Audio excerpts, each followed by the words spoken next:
aí galera, tudo bem com vocês? Bem-vindos para mais um resuminho na nossa saga de microbiologia.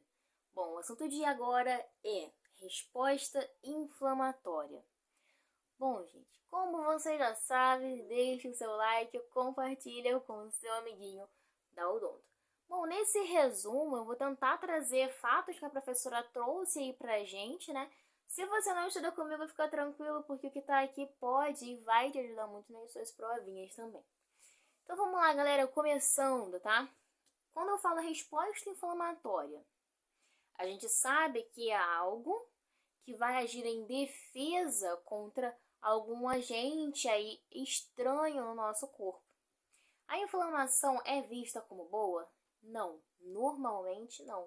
Mas sabemos que ela é necessária, né, para tentar expulsar esse agente estranho do nosso corpo. Claro que de forma exacerbada ela é sim muito negativa. Tudo de forma exacerbada é algo negativo pra gente. Mas a inflamação é positiva quando controlada, tudo bem? Olha só, gente. Quando falamos então dessa resposta aí inflamatória, nós sabemos que essa inflamação, tá? Essa imunidade, ela pode ser classificada em dois tipos: a imunidade inata e a imunidade adaptativa. Olha só, a imunidade inata tem dois subtipos, sendo a primeira linha de defesa, a segunda linha de defesa, tá?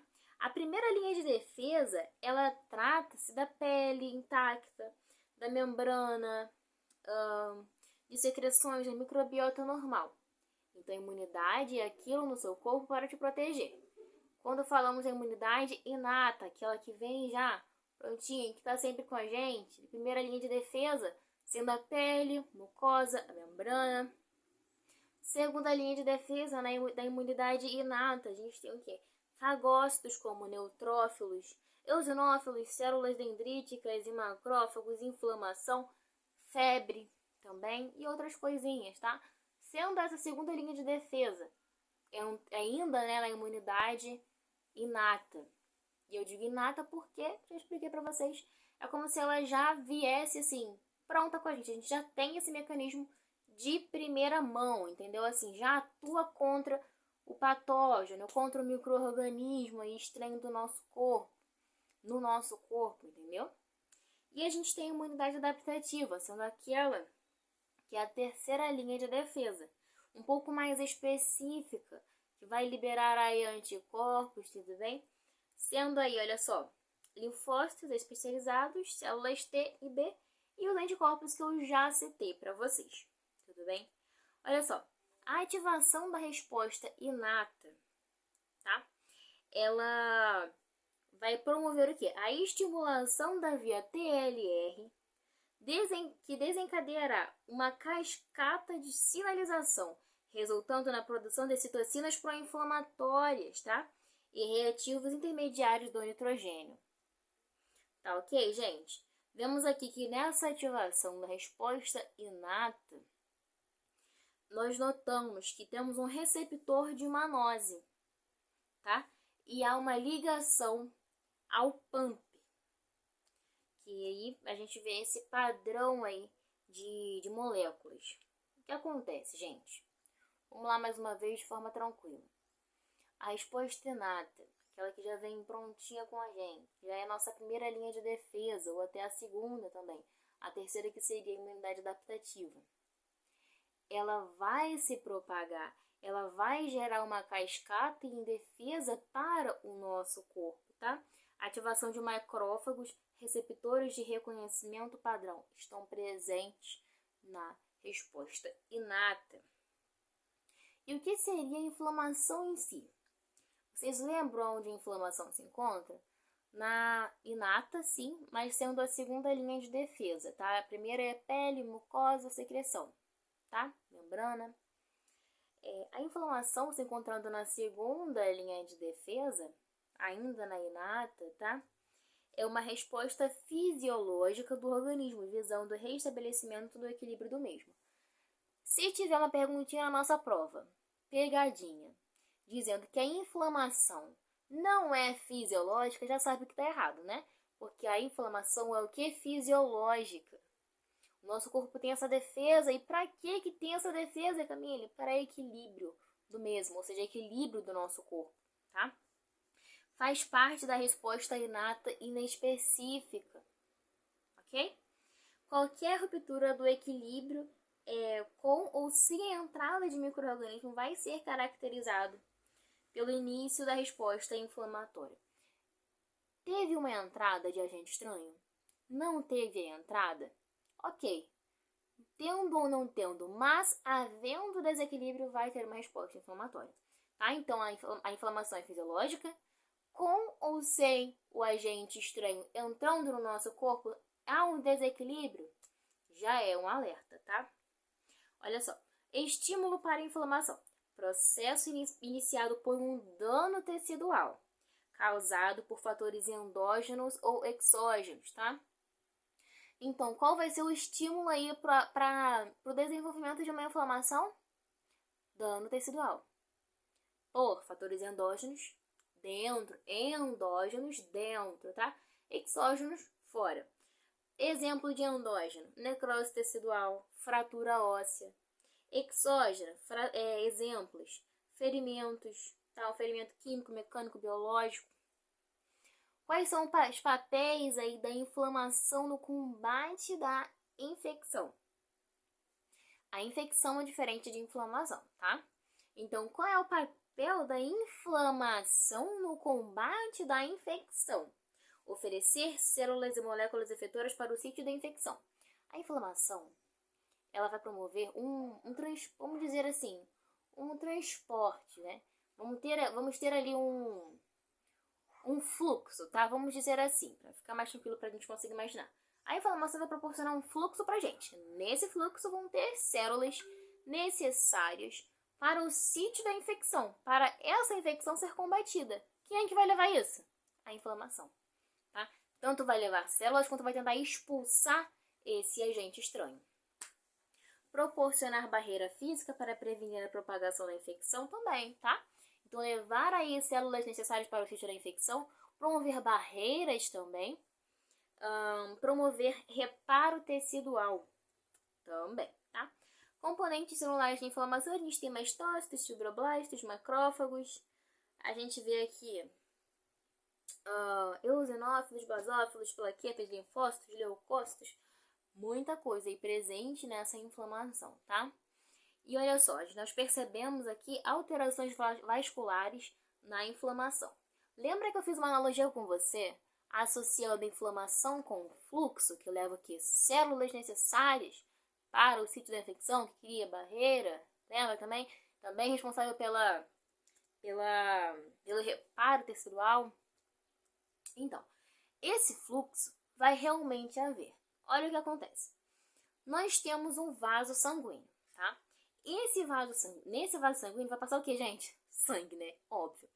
E aí, nesse fluxo de sangue vão ter aqui algumas células importantes aí para o nosso desenvolvimento. Olha o que acontece, tá? Esse vaso sanguíneo vai passar pela vasodilatação, vai ter um aumento de permeabilidade dos capilares, quimiotaxia, resposta sistêmica. Observe mais. Aumento do fluxo sanguíneo, liberação de fluido, migração de leucócitos para a zona lesada. Leucócitos entra onde mesmo? Glóbulos brancos. Glóbulos brancos é responsável pelo quê? Gente, defesa aí, né? Defesa do nosso corpo. Então, moléculas, ou melhor, células que vão ser levadas para o sítio da infecção. Entendeu? Então, o vaso vai passar por uma vasodilatação. Teve vasodilatação, vai aumentar o fluxo de sangue. Aumentou a permeabilidade dos capilares, vai liberar mais fluido, tá? Quimiotaxia, migração de leucócitos para a zona lesionada. Zona lesionada.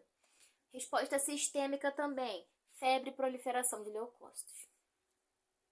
É isso que acontece, tá? Gerando calor, rubor, edema e dor. Alteração vascular da inflamação. Na inflamação, a gente já falou que há o quê? Essa vasodilatação de arteríolas, aumento do fluxo sanguíneo, que gera... Gente, aumentou o fluxo sanguíneo, vai gerar o quê? Calor. O sangue é frio? Não é frio, entendeu? Vai estar ali, vai ficar quente essa região que vai ter um aumento de fluxo de sangue, tá? Fluxo sanguíneo. calor, rubor também. Aumento da permeabilidade vascular, a gente também já falou anteriormente. Quais são os sinais cardinais da inflamação?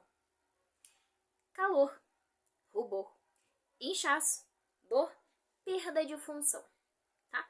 Em alguns, aqui a gente percebe que não entra a perda de função, mas ela também tá dentro, tá? Sinal cardinal de inflamação. Então, calor, rubor, inchaço, edema, né? Ou melhor, o edema já entraria em outra coisa, no inchaço, né? A dor é a perda de função, ok? Mediadores químicos da inflamação. A gente está seguindo de forma rápida para tentar entender e o vídeo não ficar tão longo, mas eu acredito que vai ficar. Qualquer coisa a gente corta no meio, né? Vamos lá. Mediadores químicos da inflamação. Os mediadores da inflamação são substâncias que iniciam e regulam as reações inflamatórias. Então, esses mediadores, tá, químicos da inflamação vão servir de quê? Vão ajudar em quê? Iniciar, tá, esse processo e regular esse processo também. Alterações são induzidas por citocinas e pequenas moléculas mediadoras, inicialmente derivadas de sentinelas residentes no tecido. Células sentinelas residentes no tecido, no caso, né? Então, a gente observa que inicialmente, tá, a inflamação vai ser, como eu posso dizer? Inicialmente, né, essa mediação para a inflamação vai ser derivada de quem? Células sentinelas residentes no tecido. E aí a gente vai ver também que tem as citocinas, tá? E outros que eu vou falar um pouco mais à frente. Mastócitos, macrófagos, células dendríticas e células endoteliais, que também promovem essa resposta ao PAMP, DAMP e VAMP, tá? Vamos lá, galera. Então, falando sobre esses mediadores, a gente tem as citocinas. O que são as citocinas, Camille? Gente, citocinas é simples. Olha o que acontece. São proteínas solúveis ou glicoproteínas com um peso molecular menor que 80 kDa, tudo bem? Olha só, basicamente são consideradas comunicadores químicos intercelulares. Citocinas, basicamente identificadas como comunicadores, passa informação, comunicadores intercelulares dentro da célula, tá? Então, comunicação intracelular, citocina. Tem mais coisa, olha só. A citocina regula a resposta imune, tá? As células portadoras do receptor adequado são ativadas para, no caso, né, se diferenciarem, tá? Para exprimirem receptores que tornarão receptivas a outras citocinas. Tá conseguindo caminhar para secretarem outras citocinas também. Então a gente vê que as citocinas regulam essa resposta imune, também conhecido como comunicador intracelular, tá? Também é responsável aí, galera, além de gerar essa diferenciação, exprimir receptores, secretar outras citocinas, a gente vê que ela também é responsável pela proliferação e a sobrevida de células e de célula imunológica. Tá entendendo isso, né? Observe mais. Também regula a produção e atividade de outras citocinas. Você não precisa gravar tudo isso, mas é interessante a gente entender esse conceito, tá? Pode aumentar, né, ou atenuar resposta inflamatória. Quem pode aumentar ou atenuar a resposta inflamatória? Citocina, tá? Que gera essa comunicação, regula aí essa resposta inflamatória, prolonga ou atenua a resposta inflamatória, tá? E aí a gente vê que temos citocinas pró-inflamatórias e citocinas anti-inflamatórias. Olha só, e aí ainda na citocina, porque é um assunto longo, a citocina em si, olha só, as citocinas atuam de 3 formas distintas. Quais são as 3 formas distintas das quais as citocinas trabalham? Observe. Ela pode atuar de forma autócrina. Olha aqui, citocina que se liga ao receptor da própria célula que secretou. Então, a citocina vai secretar uma célula, né? E ela vai se ligar a essa própria célula secretada. Então, quando falamos de 3 formas distintas de atuação da citocina, a gente observa que a forma autócrina, ela vai se ligar à célula que secretou. Quando a gente fala da parácrina, a citocina se liga ao receptor de uma célula vizinha. Parácrina, tá pareando ali, entendeu? Associação. E quando a gente fala de endotócrina, a gente vê que a citocina se liga, tá? A um receptor distante. Receptor próximo, parácrina. Receptor distante, endócrina. E ainda se liga a uma célula secretada por ela mesma, autócrina. 3 formas distintas, tá? E ainda, falando sobre a ação das citocinas, observe o seguinte. Ela pode ser pleiotrópica, quando ela atua em diversos tipos de células. Atua em diversos tipos de células é o que mesmo? Pleiotrópica. Isso mesmo, pleiotrópica, tá, galera? Olha só, redundante, mais de uma, né? Citocina tem o mesmo efeito, por isso redundante, tá? Olha só, sinérgica. 2 citocinas vão se unir e vão ter uma resposta aí. Resposta a qual elas individualmente não conseguem apresentar. Então elas têm o seu poder aí, digamos, tá unido e geram uma reação. Antagonismo, né? 2 ou mais citocinas se opõem. Conseguiu entender? Observe, as citocinas são mediadores necessários para conduzir resposta inflamatória aos locais da inflamação, da infecção e lesão, fornecendo a cicatrização apropriada da ferida. Então, ela é importante para conduzir a resposta inflamatória para o local exato. Por quê? Citocina também é conhecida como comunicadora intercelular. Então, é claro que ela vai ser importante para, né, conduzir a informação para os locais lesionados, o qual há uma infecção. É claro, né? Fornecendo também a cicatrização apropriada. Aí a gente tem também, galera, as quimiocinas. Olha só, quimiocinas são citocinas com pequenos polipeptídeos. Citocinas com pequenos polipeptídeos são chamadas de quimiocinas, tá? Produzidas por macrófagos, células endoteliais, em macrófagos, ou melhor, em resposta ao estímulo microbiano. A função da quimiocina é a quimiotaxia da célula. Deu para entender? Tá? Então, a função da quimiocina é a quimiotaxia das células, né? A quimiocina nada mais é do que uma citocina com peptídeos gerada aí por macrófagos, tá? São produzidas no local da infecção para as células endoteliais e se ligam a leucócitos de rolagem. Tudo bem, gente? Estamos conseguindo, né? Estamos conseguindo, gente. Olha só, as quimiocinas também vão ter aí a função de adesão, tá? Quimiotaxia, ativação de leucócito. Vamos lá de novo, adesão, tá? Importante. Quimiotaxia, já falamos que essa é uma das funções, tá? Ativação dos leucócitos, lembra que ele vai se ligar ao leucócito, falei anteriormente aqui pra você, olha só. Se ligam a leucócitos de rolagem, tá? Responsável pela movimentação dos leucócitos nos sítios tissulares, tá? Então, responsável também pela movimentação de leucócitos no sítio. Células produzem receptores de quimiocinas. Então, a gente vê aí um pouquinho dessas características.